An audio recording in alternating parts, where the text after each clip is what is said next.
கூடிய முக்கியமான சில ப்ராப்ளம்ஸ் என்னன்னா ஹார்ட் அட்டாக் ப்ராப்ளம் வந்துட்டு இருக்கு, ஹார்ட்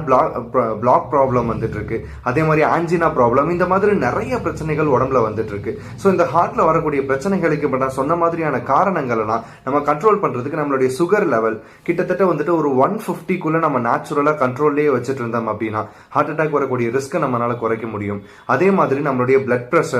ப்ரெஷர் கிட்டத்தட்ட வந்துட்டு நமக்கு 120/80 இந்த ரேஞ்சில் நம்ம மெயின்டைன் பண்ணிட்டு இருந்தோம் அப்படின்னா நம்மளுடைய ஹார்ட் சம்பந்தப்பட்ட பிரச்சனைகள் கண்ட்ரோல் பண்றதுக்கு நம்ம வந்துட்டு ப்ரிவென்ட் பண்ணிக்க முடியும். அதே நேரத்தில் பார்த்தோம் அப்படின்னா வந்துட்டு நம்ம ஹெல்தியான ஃபுட், ஹெல்தியான லைஃப் ஸ்டைலை ஃபாலோ பண்ணிக்கிறதும் கூடவே பார்த்தோம் அப்படின்னா வந்துட்டு டெய்லி ஒரு 3 to 4 hours மினிமம் ஒரு 2 to 3 hours ஆகுது வாக்கிங் மெயின்டைன் பண்ணிக்கிறது, ஹெல்தியான லைஃப் ஸ்டைல் ஃபாலோ பண்றது, ஹெல்தியான ஃப்ரூட்ஸ் அண்ட் வெஜிடபிள்ஸ் ஃபுட்ஸ் எல்லாமே ஃபாலோ பண்ணிக்கிறது. அதே மாதிரி சால்ட் சுகர் அதிகமாக இருக்கக்கூடிய உணவுகள், ரீஃபைன்டு ப்ராடக்ட்ஸ், அதே நேரத்தில் ஆயில் அதிகமாக இருக்கக்கூடிய ப்ராடக்ட்ஸ், இது எல்லாத்தையுமே வந்துட்டு நம்ம அவாய்ட் பண்ணிக்கிறது, இல்லைன்னா அளவா